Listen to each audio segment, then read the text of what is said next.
រសៀលថ្ងៃមួយកំពុងធ្វើដំណើរតាមដងផ្លូវបុរសបានឃើញនៅលើដើមឈើមានក្រដាសមួយសន្លឹកសរសេរអក្សរប៉ុន្មានតួដោយមានចម្ងល់គាត់ក៏បានដើរទៅអានអក្សរនៅលើក្រដាសនោះឃើញគេសរសេរថា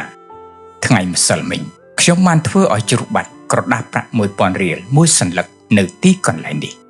មកពីភ្នែកខ្ញុំមើលមិនបានច្បាស់ទើបរកវាមិនឃើញបើសិនជាមានបងប្អូនណាប្រទះឃើញប្រាក់ 1000 រៀលនេះសូមមេត្តាយកវាមកឲ្យខ្ញុំតាមអាសយដ្ឋានដែលភ្ជាប់មកជាមួយនេះផងសូមអរគុណ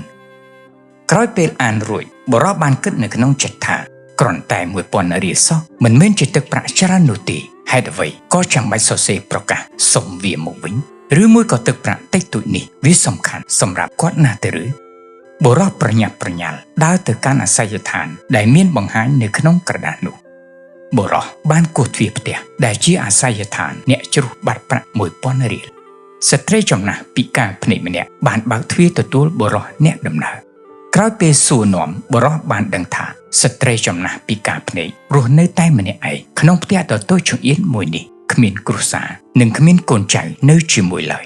បុរសសួរទៅកាន់ដូនចាស់ថាលោកយាយខ្ញុំបានដឹងថាលោកយាយធ្វើឲ្យជ្រុះបាត់ប្រាក់ 1000 រៀលមែនទេថ្ងៃនេះខ្ញុំរើសវាបានហើយក៏យកមកជូនលោកយាយវិញឮដូចនេះដូនចាស់និយាយទៅកាន់បុរសវិញដោយសម្ដីរអាក់រអួលព្រោះតែក្តីរំភើបតាំងពីថ្ងៃម្សិលមិញមកទល់នឹងពេលនេះមានមនុស្សជាង100នាក់ហើយដែលបានមកកាន់ផ្ទះខ្ញុំអ្នកណាក៏និយាយដូចក្មួយដែរខ្ញុំមិនយល់ថារឿងនេះកើតឡើងយ៉ាងណានោះទេខ្ញុំពិការភ្នែកហើយមិនចេះអក្សរទៀតខ្ញុំក៏មិនបានធ្វើដំណើរទៅណាមិនបានធ្វើឲ្យជ្រុះប្រាក់នោះឡើយច្បាស់ជាមានអ្នកណាម្នាក់សរសេររឿងហេតុនេះឡើងដោយចង់ជួយមនុស្សពិការដូចជារូបខ្ញុំទេដឹងនិយាយរួចដូនចាស់សម្រក់ទឹកភ្នែកនិងមិនទទួលយកប្រាក់ដែលបរិសជូនគាត់ឡើយតែបរិសក៏មិនព្រមចាកចេញបើដូនចាស់មិនទទួលយកនៅទឹកចិត្តបន្តិចបន្តួចរបស់គាត់ទីបំផុតដូនចាស់ក៏ព្រមទទួលយកប្រាក់ពីបរិសដោយភ្ជាប់ជាមួយនឹងលក្ខខណ្ឌមួយគាត់ឲ្យបរិសជួយបកក្រដាសប្រកាសចេញពីគល់ឈើនោះទៅបុរសយល់ព្រមនឹងសំណូមពរដូនចាស់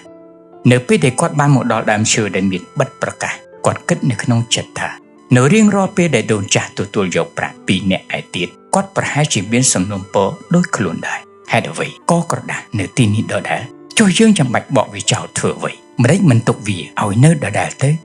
បុរសបានគិតទៅដល់មនុស្សដំបូងដែលបានសរសេរអក្សរប៉ុន្មានឃ្លានៅលើប្រកាសនេះមនុស្សនោះទើបពិតប្រាកដជាអ្នកដែលបានជួយដូនចាស់ដោយវិធីចម្លែកតែមានប្រសិទ្ធភាពហើយគេក៏ជាមនុស្សដែលបានផ្ដល់ឱកាសឲ្យខ្លួននិងអ្នកឯទៀតបានបញ្ចេញនៅទឹកចិត្តសប្បុរសជួយមនុស្សដែលកំពុងត្រូវការជំនួយជាចាំបាច់ហើយក៏បើកបង្ហាញឲ្យសង្គមបានដឹងថាទោះជាយ៉ាងណាក៏ពិភពលោកនេះនៅបន្សល់និងមានមនុស្សល្អជាច្រើនទៀតដែរ